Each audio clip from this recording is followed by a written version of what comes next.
Hello Shawn, तुम burger लेकर सीधे घर चले जाना क्योंकि गाड़ी का टायर पंचर हो गया है। बुल्ली उसे बनवा रहा है, हमें आने में थोड़ी देर हो जाएगी। लेकिन बर्गर फ्रीज में मत रखना वरना सब ठंडे हो जाएंगे। तुम्हें अपना खाना हो तो खा लेना, मेरा और बुल्ली का छोड़ देना। शॉन बोला हाँ ठीक है बुल्ली, मैं बर्गर लेकर घर जा रहा हूँ, लेकिन ज्यादा देर मत करना वरना एक भी बर्गर बचेगा नहीं। तुम्हें पता है ना कि शॉन कितना बड़ा चटोरा है। बर्गर मेरे सामने रहेंगे तो मैं अपने आप को ज्यादा देर तक रोक नहीं पाऊंगा, समझ गया ना तुम। गुल्ली शॉन से बात कर ही रहा था कि तभी बुल्ली आ गया और कहने लगा चलो गुल्ली काम हो गया है। शॉन का फोन है क्या?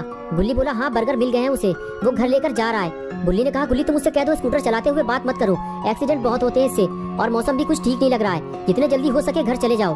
बुल्ली ने जो कुछ भी गुल्ली से कहा गुल्ली ने शॉन से बता दिया, लेकिन शॉन बोला गुल्ली तुम डरो मत, मैं सालों से स्कूटर चला रहा हूँ, मुझे कुछ नहीं होगा।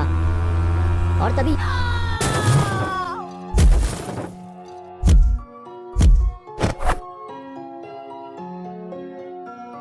हेलो हेलो, ये क्या हुआ? शॉन का फोन अचानक से स्विच ऑफ हो गया, बैटरी चली गई होगी उसकी। चलो गुल्ली शॉन के आने से पहले हमें घर पहुंचना होगा वरना हमारे बर्गर खतरे में पड़ जाएंगे। और फिर गुल्ली और बुल्ली दोनों अपनी गाड़ी की तरफ जाने लगे। गुल्ली बोला मुझे लगता है बुल्ली कहीं शॉन ने अपना फोन तो नहीं गिरा दिया।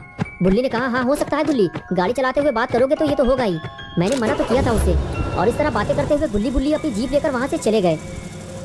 और इधर घंटों तक शॉन वहीं बेहोश पड़ा रहा और रात हो गई। और कुछ देर बाद जब बारिश की ठंडी बूंदें शॉन पर गिरी तब शॉन को होश आया और उसने चारों तरफ देखना शुरू किया कि वो तेज बारिश में कहाँ फंस गया है। तब शॉन को याद आया कि उसका एक्सीडेंट हुआ था, लेकिन वो तो दिन में हुआ था और अब रात हो चुकी है। इसका मतलब ये है कि मुझे यहाँ पड़े हुए कई घंटे हो चुके हैं। शॉन उठकर खड़ा हुआ तो उसे पता चला कि उसके पैर में तेज दर्द हो रहा है, उसे पैर में चोट लगी है, उसे किसी को मदद के लिए बुलाना होगा। लेकिन यहाँ आसपास तो कोई नहीं है। अगर शॉन को गुल्ली और बुल्ली की मदद चाहिए तो उसे अपना फोन ढूंढना होगा। और शॉन अपना फोन ढूंढने निकल पड़ा। अरे बाप रे, यहाँ तो इतनी बड़ी बड़ी झाड़ियाँ उगी हुई हैं, यहाँ मुझे फोन मिलेगा कैसे? चारों तरफ तो जंगल है, पता नहीं मेरा फोन हाथ से छूटकर कहाँ चला गया। काश मैंने गुल्ली की बात मान ली होती तो ऐसा नहीं होता। लगता है आज की रात मुझे इस जंगल में गुजारनी होगी, वो भी अकेले। गुल्ली बुल्ली भी मेरी मदद नहीं कर पाएंगे क्योंकि उन्हें पता ही नहीं है कि मैं कहाँ हूँ और अपना ये स्कूटर भी टेढ़ा मेढ़ा हो गया है। अब मैं घर कैसे जाऊँगा? अरे रुको रुको, तुम ही मेरी आखिरी उम्मीद हो, रुक जाओ, मेरी मदद करो, मेरा एक्सीडेंट हो गया है, मुझे घर तक छोड़ दो, मैं तुम्हें पैसे दे दूंगा, रुक जाओ। अरे यार कोई भी मेरी मदद करने को तैयार नहीं है और हम हर वक्त दूसरों की मदद करने को तैयार रहते हैं। आज मुझे पता चला है कि ये दुनिया कितनी मतलबी है। अब मैं किसी से मदद नहीं मांगूंगा, बस बैठकर इंतजार करूंगा। मुझे यकीन है कि गुल्ली बुल्ली मुझे ढूंढने जरूर आएंगे और ये सब इस मनुष्य गाड़ी की वजह से हुआ है। अगर ये यहाँ पर नहीं होती तो इस वक्त मैं घर पर बर्गर खाकर गेम खेल रहा होता। लेकिन अब कर भी क्या सकते हैं, जो होना था वो तो अब हो चुका और अब मैं और ज्यादा देर तक खड़ा नहीं रह सकता। मैं तो ऐसे डर रहा हूँ जैसे मेरे आसपास कोई डरावनी चीज मौजूद हो। अरे ये क्या है? ये तो किसी इंसान का सड़ा हुआ हाथ है, कोई गाड़ी के नीचे दबकर मर चुका है। ये जगह कुछ ठीक नहीं लग रही, मुझे यहाँ से निकल लेना चाहिए। लगता है यहाँ पर इससे पहले भी भयानक एक्सीडेंट हो चुके हैं। अच्छा हुआ मेरी जान बच गई। अब मैं गाड़ी चलाते हुए कभी फोन पर बात नहीं करूंगा। लेकिन अब बारिश की वजह से मुझे ठंड लगने लगी है और अब मैं और नहीं चल सकता, मेरा दर्द भी बढ़ता जा रहा है। मुझे आराम की ज़रूरत है, लेकिन इस बारिश की वजह से मैं कहीं सुकून से बैठ भी नहीं सकता। मुझे सर छुपाने के लिए कोई जगह चाहिए, वो भी जल्दी, वरना पता नहीं मेरे साथ क्या होगा। वो सामने क्या है? इतना बड़ा घर, लगता है कोई हवेली है। अगर यहाँ कोई रहता होगा तो वो ज़रूर मेरी बात बुल्ली बुल्ली से करवा देगा। यहाँ खड़े रहकर टाइम खराब करने का कोई फायदा नहीं है, मुझे नीचे जाकर देखना होगा।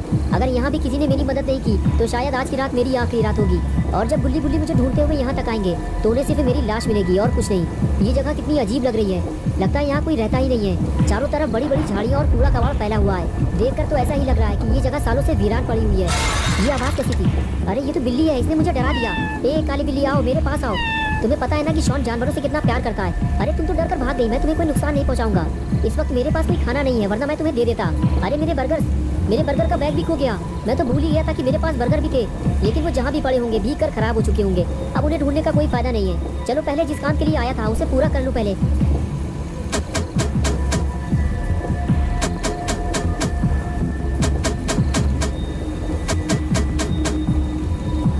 लगता है मैं गलत जगह आ गया हूँ। आज मुझे पता चला है कि छोटी सी लापरवाही से कितना बड़ा नुकसान हो सकता है। अब मैं रोने के अलावा कर भी क्या सकता हूँ?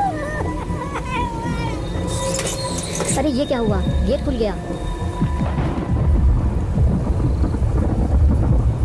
क्या मैं अंदर आ सकता हूँ? क्या मैं अंदर आ सकता हूँ? कोई बोल क्यों नहीं रहा है? मैं अंदर आ रहा हूँ। ये क्या है? ये तो कोई वीरान पुरानी हवेली लग रही है। इसे देखकर तो लगता ही नहीं है कि यहाँ सालों से कोई रहता भी होगा।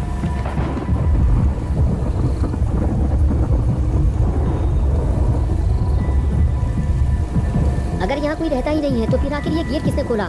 देखो अगर यहाँ कोई रहता है तो मेरी बात सुनो। मेरा नाम शॉन है और मेरा एक्सीडेंट हो गया है, मुझे मदद चाहिए। मुझे डराओ मत, बारिश बंद होते ही मैं यहाँ से चला जाऊँगा। ठीक है, अगर तुम नहीं बोलना चाहते हो तो कोई बात नहीं। वैसे भी बस मैं थोड़ी देर बाद यहाँ से चला जाऊंगा। मुझे लगा था कि यहाँ कोई मेरी मदद करेगा, लेकिन कोई भी मेरी मदद करने को तैयार नहीं है। कितनी डरावनी जगह है ये। बस कोई भूत न मिल जाए मुझे, वरना मेरी हालत खराब हो जाएगी। इसलिए मैंने गेट खुला छोड़ दिया है। अगर कोई भूत मिल गया मुझे तो मैं फौरन यहाँ से भाग जाऊंगा। लेकिन लगता है मैं कुछ ज्यादा ही डर रहा हूँ। मुझे अपने डर पर काबू रखना होगा, क्योंकि मेरे पास इस हवेली में रुकने के अलावा और कोई रास्ता भी नहीं है। जो भी हो, लेकिन मुझे बारिश से बचने की जगह तो मिल गई। क्या बात है, लगता है किसी ने पहले से ही मेरे लिए बैठने और आग जलाने का पूरा इंतजाम कर रखा है। छोटा लाइटर तो मेरे पास पहले से ही है। चलो सबसे पहले मैं आग जला लेता हूँ।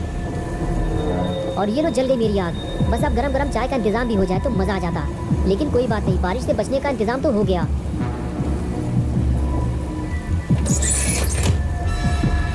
ये कैसी आवाज है? कौन है वहाँ पे?